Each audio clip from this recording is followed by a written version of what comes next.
تيجوا بهذه الطريقه.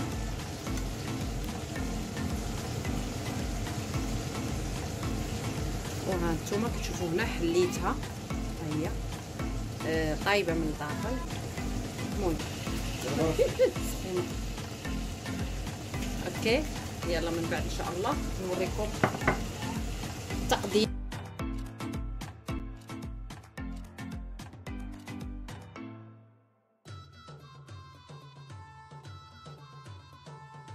السلام عليكم اخواني اخواتي، نتمنى تكونوا كلكم بخير وبصحه جيده ان شاء الله يا ربي، ليكم والعائلات ديالكم ان شاء الله اجمعين يا رب، ويلقاكم هذا الفيديو يا رب في احسن الظروف والاحوال يا رب. دائما اللهم صل وسلم وبارك على سيدنا محمد. نقولوا بسم الله. اليوم غادي نشارك معكم الكنتاكي، الدجاج اللي كيحمقوا عليه الوليدات الكبار الصغار. غادي نشارككم معكم بالطريقه اللي كندير انا. كيجي رائع وكيجي تقريبا بحال كتاكلوا النيت في عند هذا الكنتاكي المعروف يعني. اوكي، اجيو معايا نشوفوا شنو المقادير اللي غادي نحتاجوهم ان شاء الله. شوفوا عندي هنا هاد الفخيضات اللي جبتهم انا خاصين، عشان يعني خاصين هكا باش نديرهم لهاد الكنتاكي. نتوما تقدروا تجيبوا حتى الدجاج يعني الدجاجه وتقطعوها كما بغيتوا، يعني تقصوها زي ما انتم بدكم. حبيباتي بالنسبه للكنتاكي غادي نحتاجوا الدجاج كما كتعرفوا. الدجاج انتم كيبقى الاختيار لكم، تقدروا تجيبوا دجاجه وتقطعوها وتستعملوها. انا صراحه كنجيب هادو، يعني وليداتي كيبغوا هاد الفخيضات اللي كيكونوا هكا صغيورين، هذاك الشيء علاش. وجبت الصدر ديال الدجاج. المهم انا هادو هنا قطعتهم، حيدت ليهم هاد الجوانب اللي هنايا، قطعتهم بهذه الطريقه. المهم انا هادو غادي نقطعهم قدامكم. صافي غادي ناخذ الدجاج هكا، نحيد له غير هاد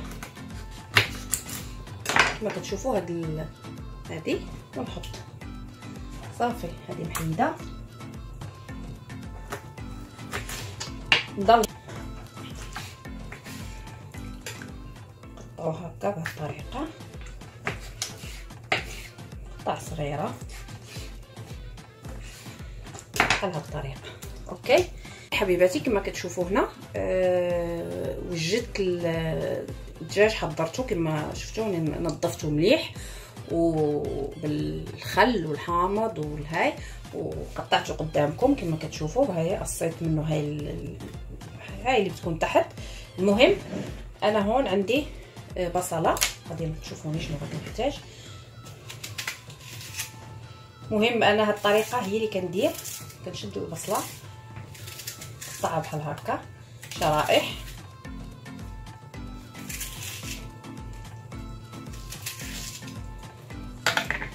صافي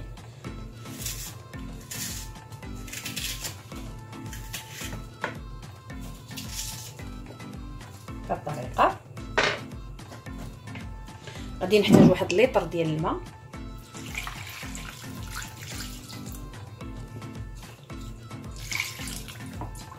اوكي، غادي نحتاج معلقه سكر، وغادي نحتاج طبعا واحد 2 معالق ديال صغار ديال الملح. المهم الملح راه كما كنقول انا دائما حسب الملح، في ملح كتملح مزيان وفي ملح لا. غادي نحط واحد الحبات كما كتشوفوا هكا، قليل من حبات الهيل،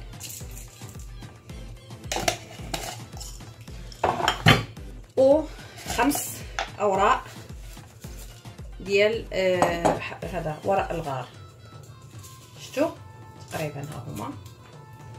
صافي، وغادي نحتاجوا واحد المعلقه ولا تقريبا هكا، معلقه كبيره هذه راه غارقه شويه تقريبا ديال الخل. الخل حبيباتي كيخليه يجي طري، وبس يعمل يعني بس تقلوه بيجي هيك يعني طري كتير. المهم بحاول احط هاي الغراض كلها هون، خلط يعني الكل عشان يعني يتجانس. المهم صافي دابا هادو خصنا نخلوهم على القليله واحد 2 سوايع، يعني 2 ساعتين يعني. بغطيهن هكا. اوكي حبيباتي، كما كتشوفوا هنا راه غادي ندير معكم نوجد ان شاء الله كيفاش غادي نحضروا لهاد الدجاج الكنتاكي. هنا كتشوفوا عندي واحد 6 كؤوس ديال كاس العنبه ديال الدقيق الابيض، عندي 3 البيضات، غادي نحتاج واحد القليل من الفلفل الحر، هذا يعني بابريكا حاره، عندي هنا تقريبا واحد المعلقه ونص، معلقه كبيره ونص ديال الثوم، راه انا عندي هذه شويه جايه غارقه، مهم الثوم البودره. اوكي، وعندي الملح والبابريكا الحلوه عادي ما حاره، وعندي هنا البصل في منه هيك بيجي هيك زي الثوم، كمان بيجي هيك بودره، كمان بدنا معلقه منه. انا عندي هذا البصل اللي بيجي هيك اللي بيكون مقلي هيك منشفينه وقالينه، كمان هيك طحنته انا وصار بهاي الطريقه. انتم فيكم تحطوا معلقه كبيره بصل بودره. اوكي، اول حاجه غادي ناخذ هذا الدقيق اللي عندي هنا، غادي ناخذ منه شويه، من بعد صافي غادي نحط البابريكا الحاره، الثوم، الملح، البابريكا والبصل هذا. صافي غادي نحرك هذا الخليط جيدا، نحركو انا هكا مزيان، ومن بعد غادي ناخذ شي معلقه هكا كبيره، وغادي ناخذ تقريبا نص ديال هاد الدقيق غنحطوه هنا بوحدو،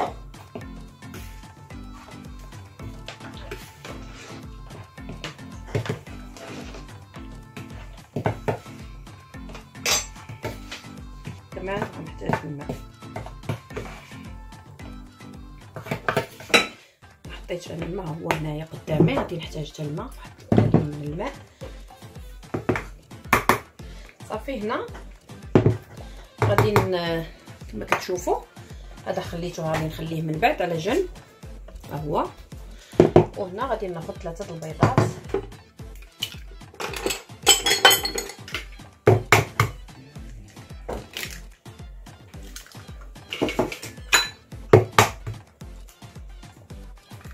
مهم هاد البيضات راه عندي انا الاكس ال، نتوما تقدروا الا عندكم عيال الصغار تقدروا ديروا 4 البيضات. المهم صافي غادي نخلط هاد سميتو هنا جيدا، وغادي نزيد الماء انا غادي نوريكم بالضبط شحال. غادي نجيب واحد الكاس، ناخذ هاد الكاس النيت ديال بحال اللي عندنا العنبه، غادي ناخذ كاس هكا ما كامل كما كتشوفوا هانتوما، هاي نص تقريبا. وغادي نخلط هاد الخليط يكون بحال خليط الكيك، شفتوا؟ ساعدني ماما يوسف، حط شويه الماء، غير بشويه، زيد يوسف حط الماء. اوكي، انه يوسف غيساعدني، حط ماما زيد.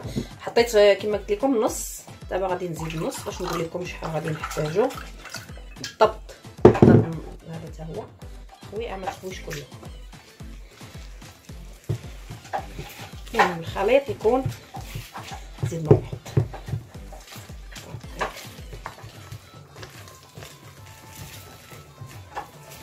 زيد خوي كله. صافي راه تقريبا هنا كاس حطينا، غادي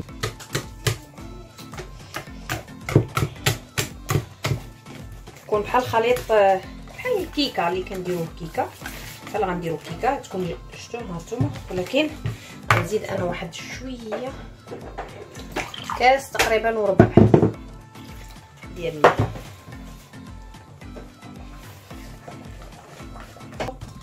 بهاد الطريقه تكون هكا بحال غنديروا كيكه، يعني الخليط بهذا القوام صافي. ومن بعد دابا غادي ان شاء الله نبدا معكم كيفاش نوجدوا الدجاج الكنتاكي. كحبيباتي هنا غادي نحط تقريبا هنا واحد 2 معالق كبار ديال النشا. انا كان عندي نحطهم من الاول ونسيت. وهنا نفس الشيء.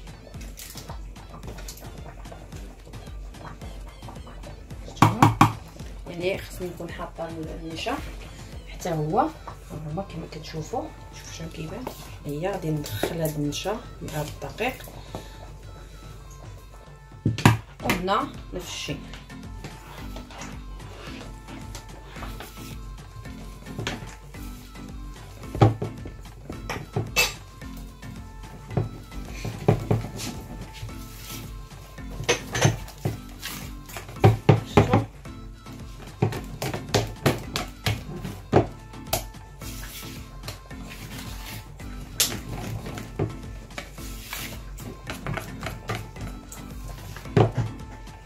نزيد واحد شويه الماء لانه زدت النشا. رجعت دابا صافي بهذه الطريقه. المهم زدت هنا 2 معالق ديال النشا. وهنا حتى هنا زدت 2 معالق النشا، يعني 2 معالق نشا. حطيت هنا معلقه وهنا هنا معلقتين وهون معلقتين. اوكي صافي. ودابا ان شاء الله غادي نبداو ان شاء الله من بعد نوريكم من بعد. يلا نتلاقاو من بعد ان شاء الله. اوكي حبيباتي كما كتشوفوا ها هو الدجاج طلعناه من هنا. انا كيصحاب لي كنصور طلعت ما كنصورش. المهم الدجاج اللي كنا نقعناه في البصل وفي هاي. فدابا كنصفيه كما كتشوفوا. نحطو هنايا.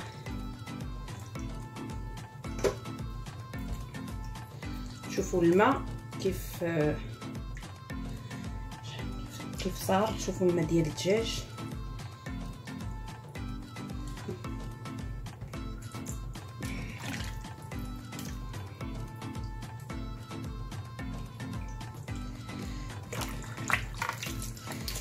شوفوا الماء كي داير. شفتوا كيبان لكم. اوكي غادي نحاول نشفو مزيان من الماء.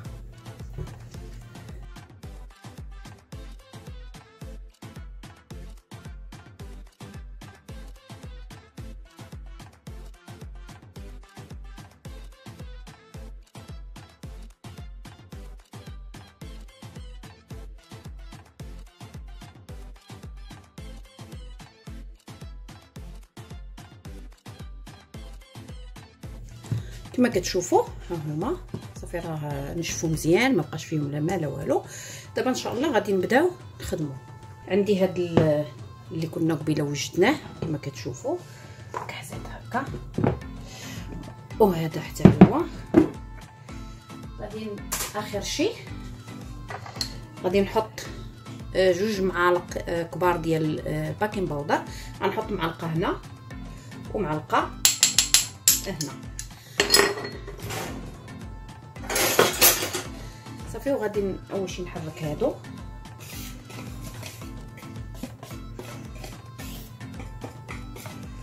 نحركو جيدا.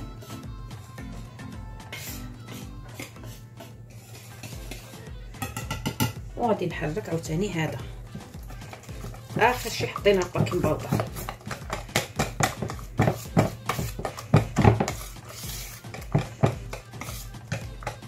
اوكي حبيباتي كما كتشوفوا بعد ما حطينا الباكين باودر حطيت معلقه هنا كبيره باكين باودر ومعلقه هنا كبيره باكين باودر. معلقه هنا ومعلقه هنا ديال الباكين باودر. هنا كنحط الزيت كيسخن. فدابا غادي نبداو نشوف. غادي نحطو هادي ديالنا هكا. نحاولوا نجيب جوج نجيب هكا.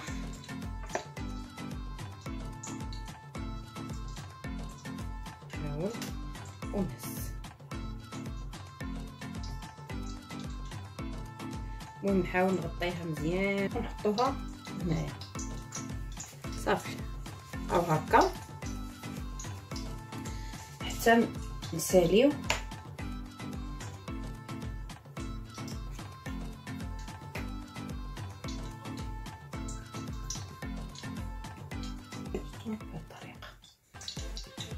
نعاود نحيدها، نعاود عاوتاني نحطها في الدقيق.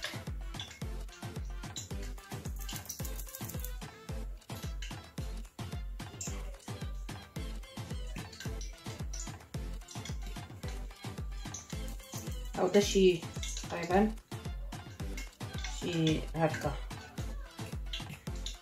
3 المرات نحطوه عاوتاني في الدقيق.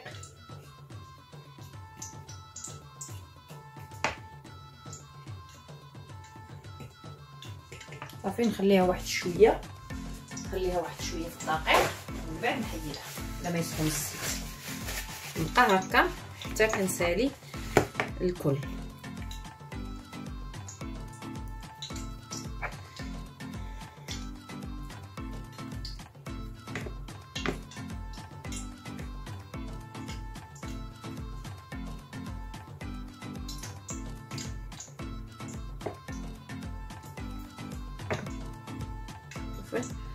ندير هكا ونشوف الا كاينه شي بلاصه ما مغطياش خصها تغطى.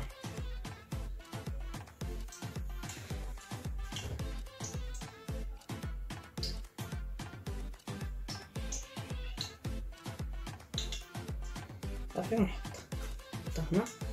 هنايا باقي هاد هكا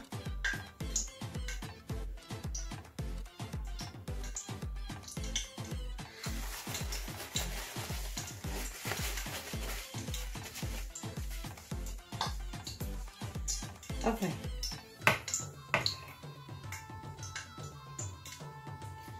شفتوا بغينا حنا نحصلو كما كتشوفوا.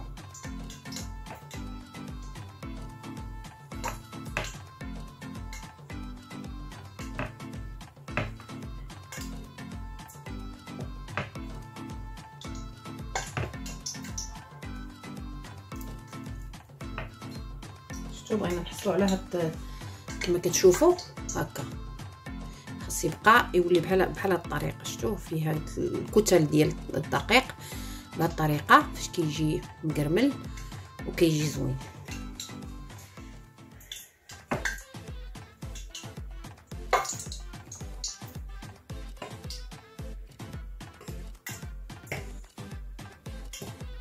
شفتوا ما كنعاود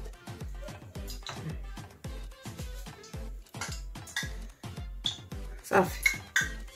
شوف دابا الزيت نحط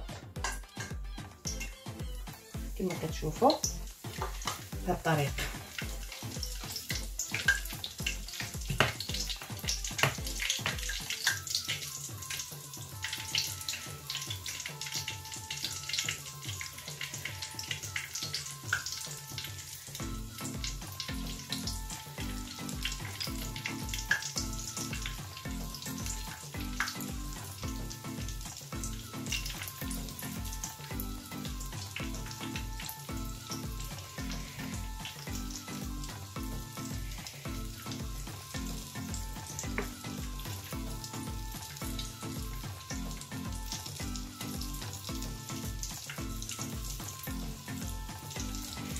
كما قلت لكم انا بغيت هكا نحصل على واحد المزيج بحال هكا.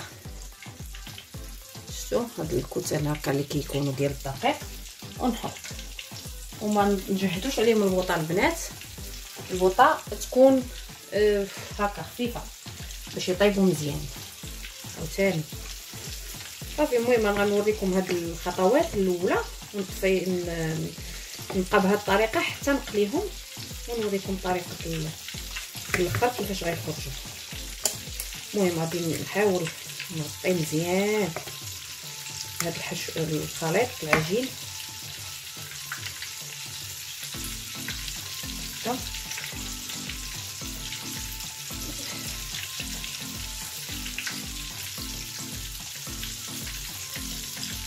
صافي نحط هنايا في البلايص اللي باقي راه كنغطيهم.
حبيباتي هو وجبنا الكنتاكي اللي قلت لكم عليه.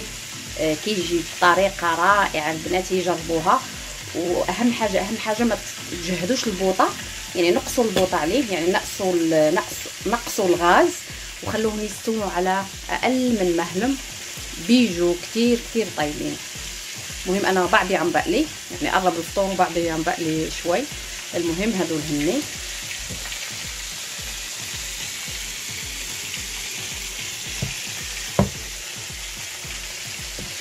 ها هما. حطيت انا البطاطا في هاد الاكياس. ايوا هادشي اللي كاين، نتمنى تعجبكم. انا غادي نقطع قدامكم وحده، غادي تشوفوها راها طيبه من الداخل. يعني طيبه مزيان، يعني حتى من الداخل مستويه، يعني مش بعد الدم هيك. يعني مرات تجيبيها من المحل تفتحيها بتلاقيها شويه دم جوا، فهذا انا عندي طيبه مزيان. هذه هي حبيباتي.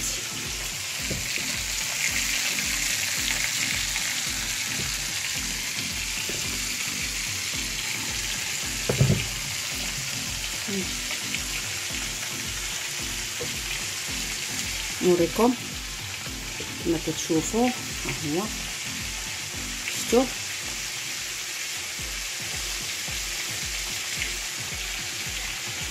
هذا صدر الدجاج، هذا صدر الدجاج، ها هو جاهز هو بهذه الطريقه.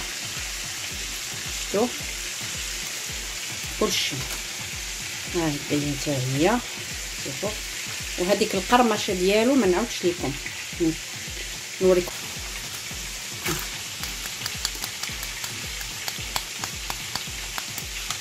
شفتوها،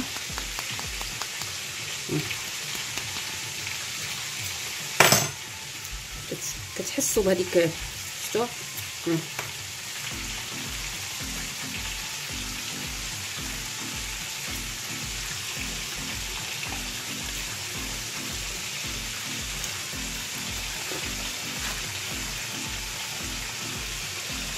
حبيباتي كما قلت لكم